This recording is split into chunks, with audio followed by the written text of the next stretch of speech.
우리 영상에 모소 대나무라는 영상을 우리가 함께 보았습니다.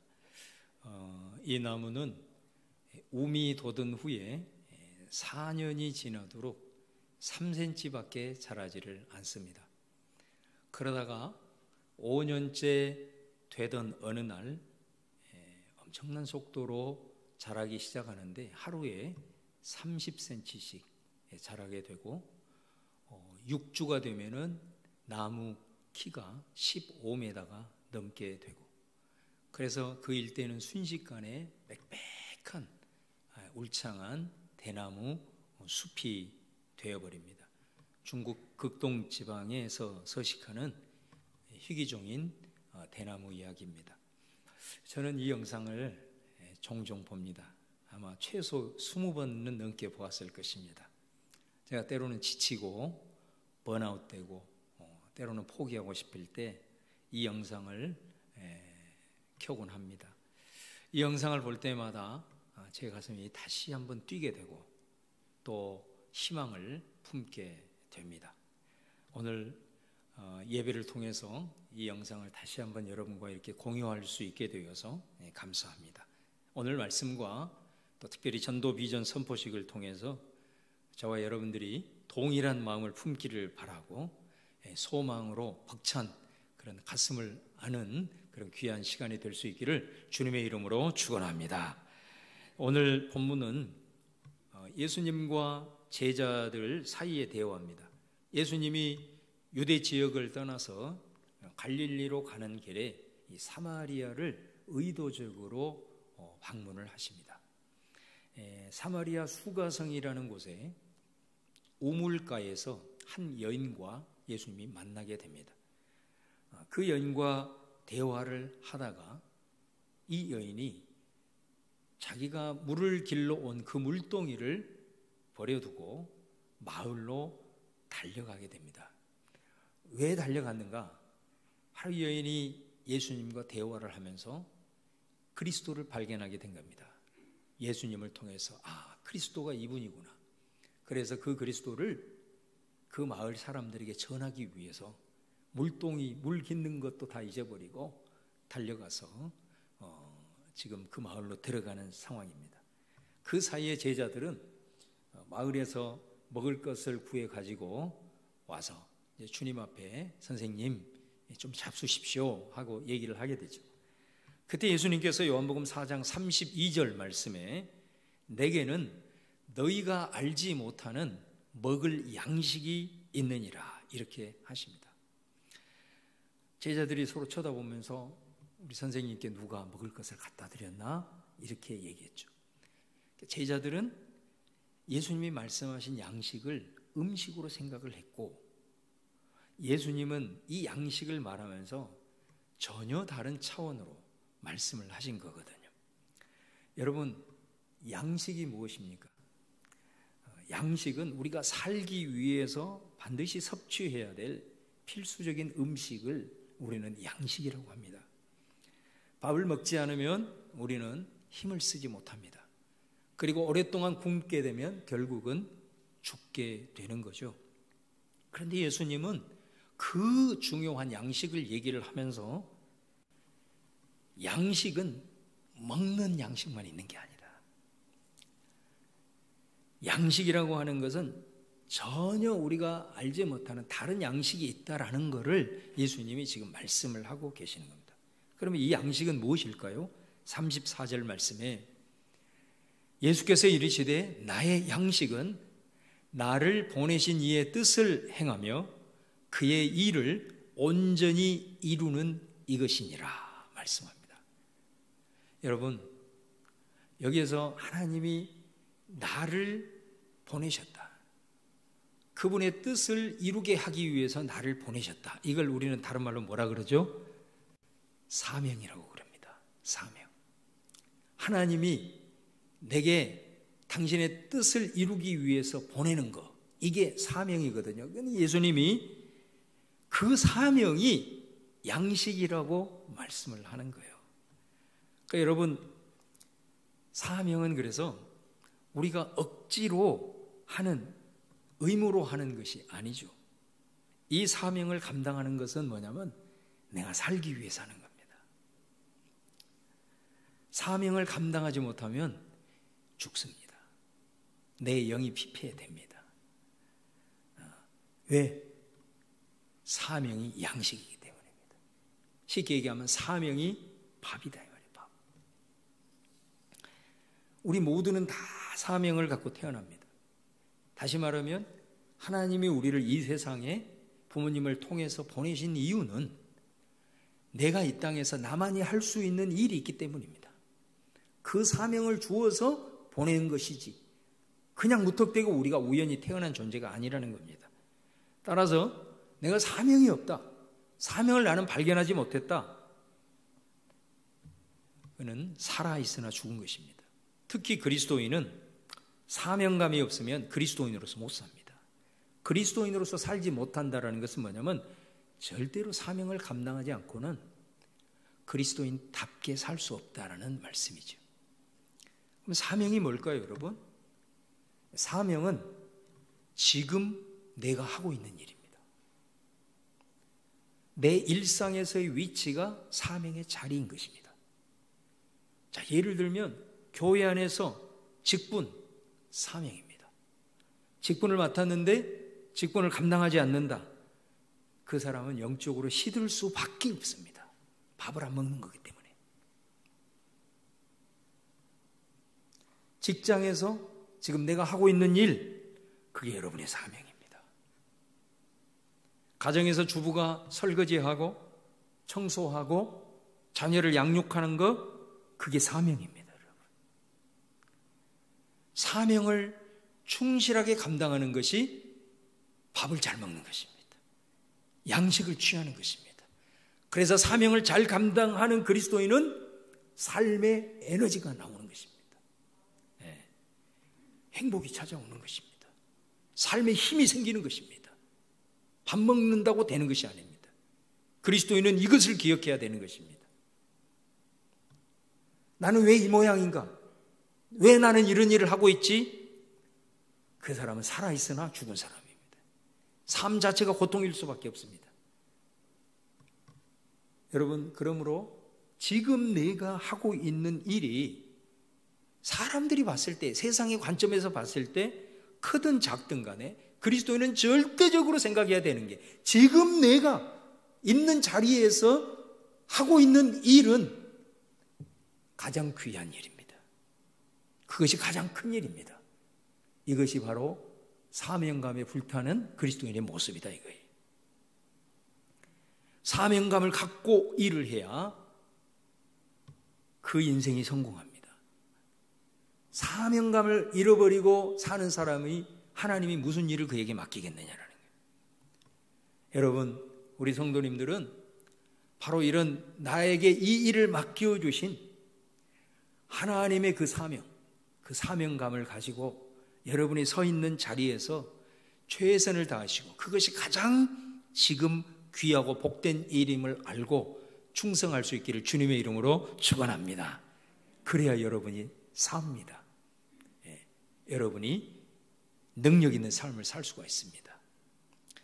오늘 말씀에서 예수님이 이 양식을 얘기를 하면서 그 양식이 구체적으로 뭔지 말씀을 하세요. 4장 35절 말씀에 너희는 넉 달이 지나야 추수할 때가 이르겠다 하지 아니하느냐. 그러나 나는 너희에게 이르노니 너희 눈을 들어 밭을 보라. 희어져 추수하게 되었도다. 여러분, 우리는 각자에서 다 사명을 갖고 살아가는데 내가 예수님을 믿고 그리스도인이 되었어요. 그러면 모든 그리스도인에게는 공통된 사명이 있습니다. 그거를 얘기를 하는 겁니다. 그게 뭐냐? 추수하는 겁니다. 이거는 모든 그리스도인들에게 단 한 사람도 제외됨이 없이 주어진 사명입니다. 마태복음 28장 19절 말씀에 예수님께서 제자를 떠나서 하늘로 승천하시면서 마지막으로 유언처럼 주신 지상 명령이잖아요. 그러므로 너희는 가서 모든 민족을 제자로 삼아라 라고 말씀을 하셨죠. 그래서 우리 그리스도인들의 삶의 궁극적인 목표는 뭐가 되어야 되느냐? 내가 무엇을 하든지, 또 내가 무슨 사람을 만나든지, 세상 사람들처럼 이 사람 만나고 이 일 하면 내게 이런 유익이 되겠거니, 내가 이렇게 돈을 벌겠거니, 이렇게만 생각한다면 그건 그리스도인의 합당한 모습은 아닙니다. 우리는 그 세상 사람들보다 한 차원 높은 것을 생각할 수 있어야 됩니다. 그게 뭐냐? 하나님이 왜 이 일을 내게 하셨을까? 왜 하나님이 이를 통해서 이 사람을 만나게 하셨을까? 이 사람과 교제하게 하셨을까? 바로 그거는 이 사람과의 만남과 교제를 통해서 궁극적으로는 이 사람을 그리스도인의 제자로 만들게 하기 위한 하나님의 계획이 있는 것입니다. 그래서 우리는 이 꿈을 절대로 잊어버려서는 안 됩니다. 이 비전을 끝까지 품고 나아가야 됩니다. 내가 단 하루 그 일을 하더라도 그 속에서 그리스도인의 흔적을 그래서 남겨야 된다라는 것입니다. 여러분, 우리 부모가 자녀를 낳았습니다. 그냥 우리에게 그 자녀를 주었겠어요?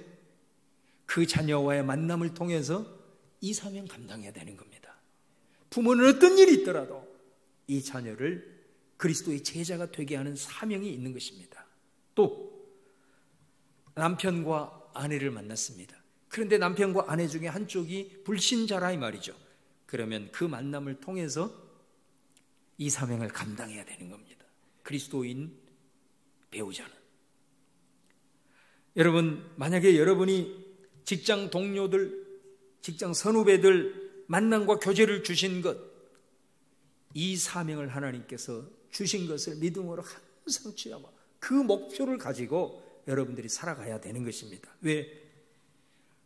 그 만남과 교제를 통해서 그리스도의 제자가 되게 하시는 꿈을 꾸고 그 목표를 설정하고 내가 충성하면서 기도하고 감당하며 나갈 때, 그것이 예수님이 말씀하신 먼저 그의 나라와 의를 구하는 삶이고, 그런 꿈을 가지고 사명을 감당하면서 나아갈 때 그 만남과 교제를 통해서 하나님께서 우리가 필요한 모든 것을 더해 주시는 은혜의 역사가 나타나는 것입니다. 그리스도인이 이렇게 살아야 되는 게. 우리 예수님이 오늘 이 말씀을 하시면서 34절에 이렇게 말씀하죠. 씨를 뿌리면 추수 때까지 4개월이 걸린다고 너희들이 내게 지금 얘기하고 있지 않냐. 이건 일종의 격언이거든요. 우리 자연 법칙도 그렇잖아요. 우리가 씨앗을 뿌리면 한 4개월이 지나면 그걸 추수를 하게 됩니다. 그래서 유대인들이 이 말을 서로 이렇게 하는 거는 마치 격언처럼, 그 의미가 뭐냐면 매사에는 때가 있으니 너무 조급하지 말아라. 때로는 기다려야 된다라는 그런 의미의 격언입니다. 근데 예수님은 이 격언을 얘기를 하면서 그 다음에 뭐라고 얘기하냐면, 그런데 나는 너희에게 말한다. 눈을 들어 밭을 봐라 말이야. 지금이 추수의 때다라는 겁니다. 이 말은 무슨 말이겠어요? 유대인들은 추수의 때는 메시아가 와야 된다. 메시아가 와야 그때가 추수의 때다 하면서 메시아를 기다리고 있는 거예요. 멍하니 메시아가 언제 오나 하면서 기다리고 있는 거예요. 예수님이 말하는 거예요. 너희들이 기다리던 메시아가 지금 왔단 말이야. 메시아가 와서 지금 너희들 한번 봐라. 추수의 때가 지금 이루어지고 있지 않느냐. 그거를 너희들이 지금 보고 있지 않느냐라고 말씀하는 거예요. 이거는 뭐를 염두에 두고 말씀하는 겁니까? 예수님과 너희들이 먹을 것을 구하러 갔을 때에 이 여인과 여인과 대화를 했을 때, 이 여인이 예수님과 대화를 하던 중에 변화가 되어져서, 복음으로 변화가 되어져서 이 여인이 그 복음으로 변화가 될 뿐만 아니라 자기 스스로가 그 복음을 감당하지 못해서 이 복음을 마을 사람들한테 전하기 위해서 갔단 말이에요. 그런데 그 여인이 어떤 사람이에요? 남편 5을 다 이혼하고 지금 살고 있는 사람과 6번째로 살고 있는 사람이잖아요. 사람들과 접촉을 할 수가 없는 거예요. 그래서 사람들이 다 낮잠 자고 있는 대낮 12시에 물 들어온 여인이거든요. 그 말은 이 여인은 사람들을 피해 다니는 여인인 거예요. 그 사람들에게, 마을 사람들에게 인정받지 못한 여인이란 말이에요. 그런데 예수 만나고 변화가 되니까 이 여인이 물동이를 버려두고 마을 사람들에게 가서 내가 그리스도를 만났다고 너희들도 와보라고 이렇게 얘기를 하러 간 거예요. 근데 놀라운 일이 뭐냐면 지금 예수님이 이 말을 하고 있을 때 이 마을 사람들이 이 여인의 말을 듣고 예수님에게 나오고 있는, 마을 통째로 지금 예수님에게 나오고 있는 이 광경이거든요. 너희들이 지금 보고 있지 않냐? 메시아가 와서 추수의 때가 이루어지고 있는 것을 너희들이 지금 보고 있지 않냐? 예수님이 그 말씀을 하고 있는 겁니다. 그러면서 예수님이 36절에 거두는 자가 이미 싹도 받고 영생에 이르는 열매도 모으나니 이는 뿌리는 자와 거두는 자가 함께 즐거워하게 하려 함이라.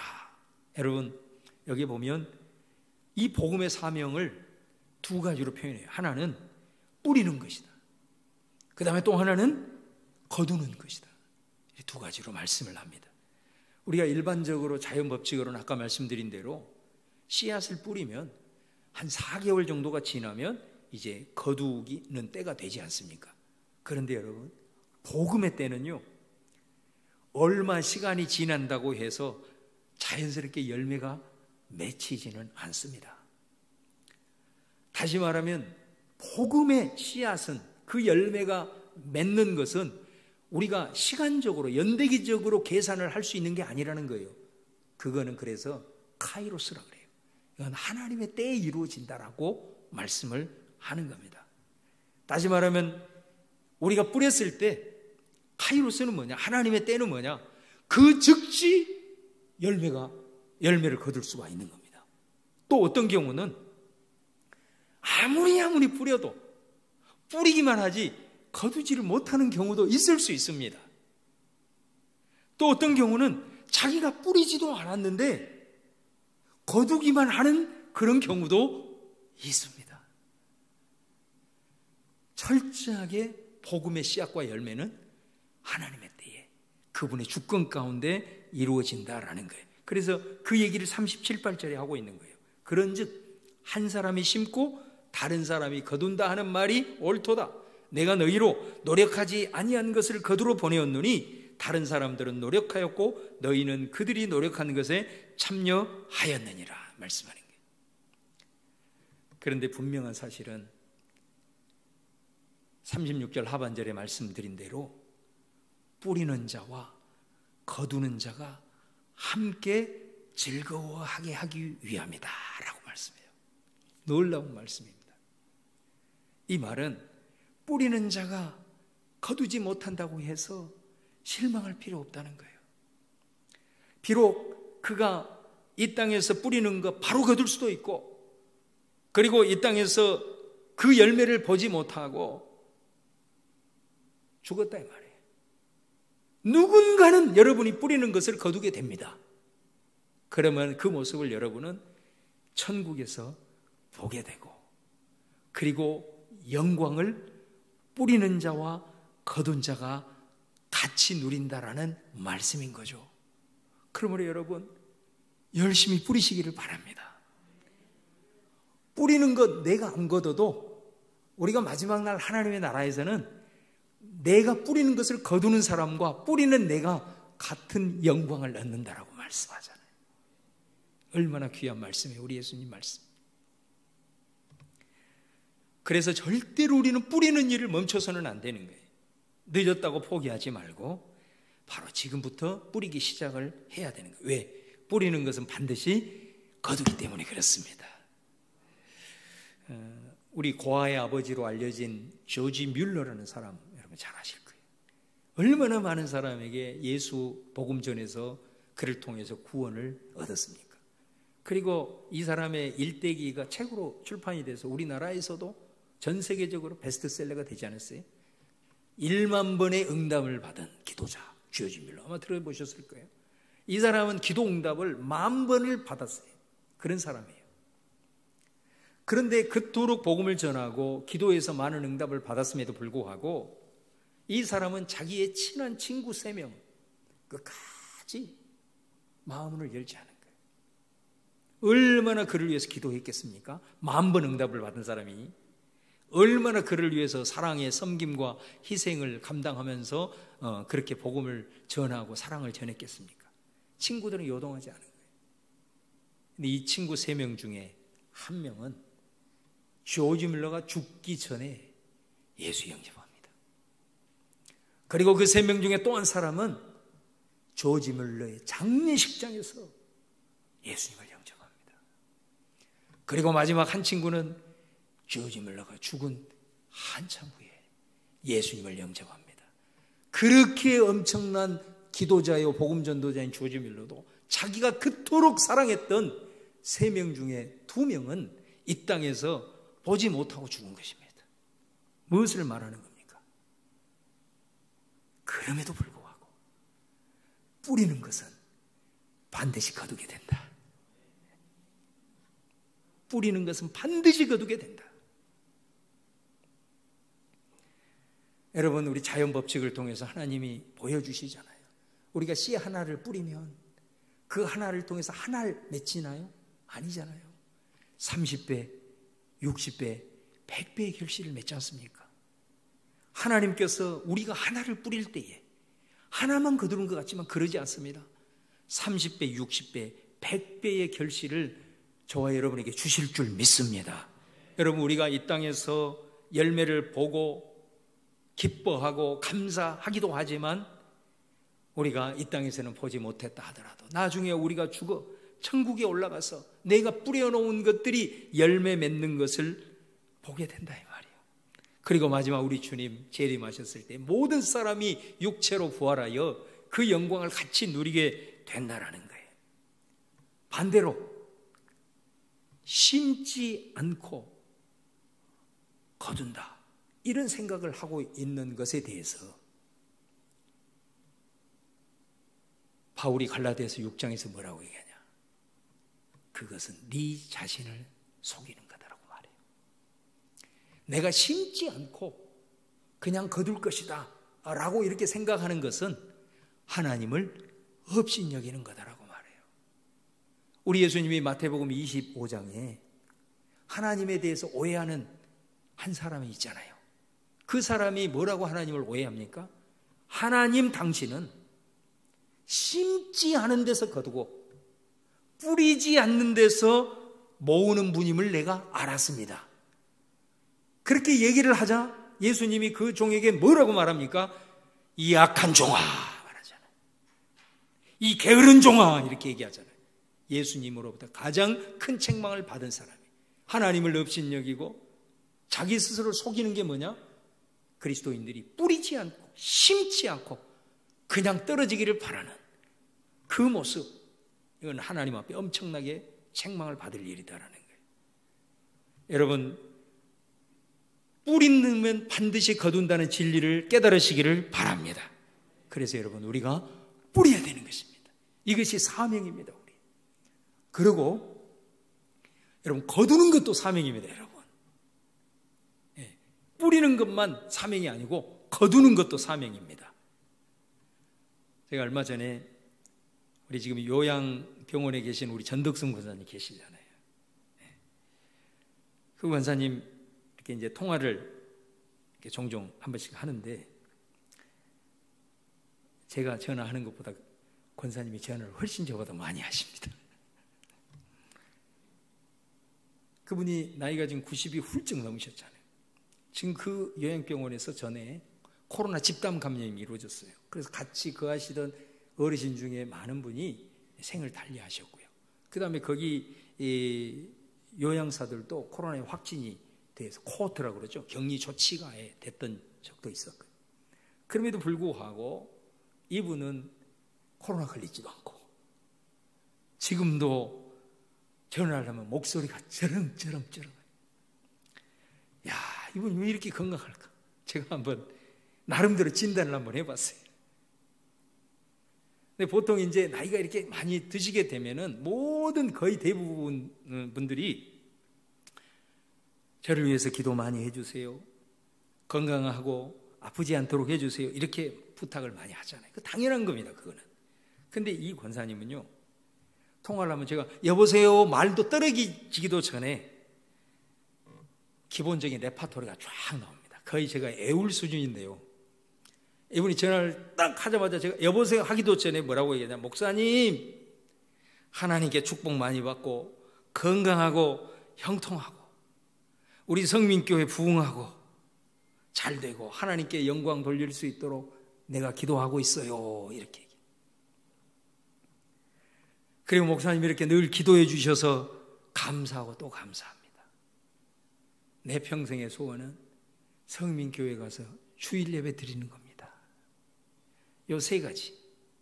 그분은 항상 먼저 남을 축복합니다. 그리고 항상 감사의 언어를 사용해요. 그리고 예배를 갈망합니다. 저는 그런 생각을 했어요. 그러니 그곳에 있어도 그 어디나 하늘나라 아니겠는가. 근데 며칠 전에 저를 통화를 하면서 막 큰 소리로 다른 집사님이 전화를 했는데 그분한테도 전화해서 그 집사님한테 이미 내가 들었는데 나한테 또 전화한 거예요.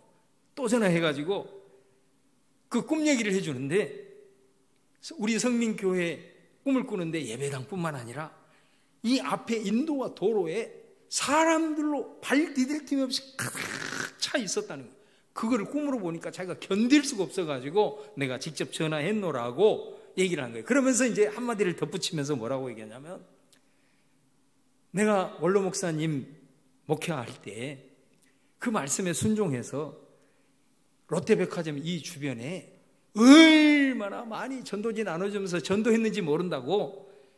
그런데 그 전도지 받은 사람들, 내가 전도했던 사람들 다 교회로 오게 해달라고 기도하고 있다라는 거예요. 아멘 안 하세요? 그래서 제가 너무너무 감격해서 제가 권사님한테 전화 끊으면서 그랬습니다. 권사님이 이렇게 건강하게 장소하게 하는 거는 권사님이 뿌린 열매를 하나님이 보게 하시려고 하는 것 같다고 제가 그렇게 축복을 해드렸습니다. 여러분, 거두는 때는 하나님의 때에 이루어집니다. 다른 것은 우리가 다 예상을 할 수 있습니다. 그런데 이거는 절대 예상하지 못합니다. 우리가 복음을 뿌리는 것에 언제 열매를 맺을 것인가는 절대로 우리는 예상할 수 없습니다. 그러나 여러분, 분명한 사실 한 가지는 있습니다. 거두는 것도 절대로 그냥 거두지 않습니다. 여러분, 우리 농부들이 곡식을 키워서 열매가 주렁주렁 열렸습니다. 그럴 때 농부들이 지가 알아서 떨어지겠지 이렇게 합니까? 그리고 열매가 떨어지는 것을 보고 있습니까? 그런 걸 뭐라 그러냐면 낙과라 그래요. 열매가 스스로 떨어지면 그 열매는 상품 가치가 없는 것입니다. 여러분, 농부가 그 열매가 무르익었을 때 딸 때를 매 순간 바라보면서 열매가 딸 시점에 딱 포착을 해가지고 그 열매를 얼마나 정성스럽게 땁니까? 바로 그런 것입니다. 복음의 열매를 거두는 것도 이와 같다라는 것입니다. 그러면 복음의 열매를 거두는 것도 어떻게 거두는 것일까요? 저를 한번 따라서 하겠습니다. 거두는 것은 뿌릴 때 거두게 됩니다. 여러분, 이 말씀을 좀 꼭 기억했으면 좋겠습니다. 우리가 복음의 씨앗을 뿌리는 것은 단순히 뿌리는 것만이 아닙니다. 뿌릴 때에 열매도 거두는 것입니다. 다시 말하면 복음의 열매는 복음을 뿌릴 때에 거둔다라는 것입니다. 우리 전에 누군가가 전에 뿌린 것 누가 거두겠습니까? 뿌리는 사람이 거두는 겁니다. 여러분, 우리 전덕승 원사님, 우리 여기 앉아 계신 어르신들 얼마나 많이 뿌리셨어요.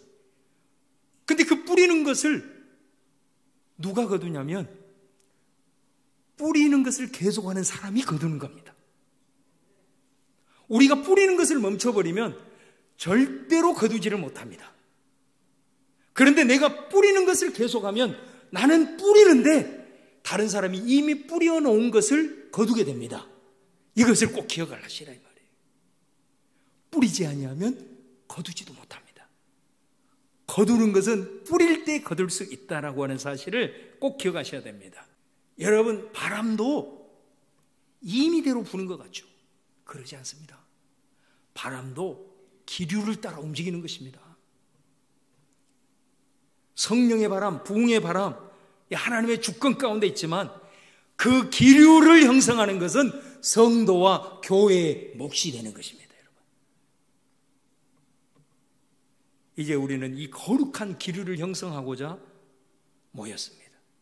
뿌릴 때에 거두는 것입니다. 뿌리지 않고는 추수할 수 없습니다.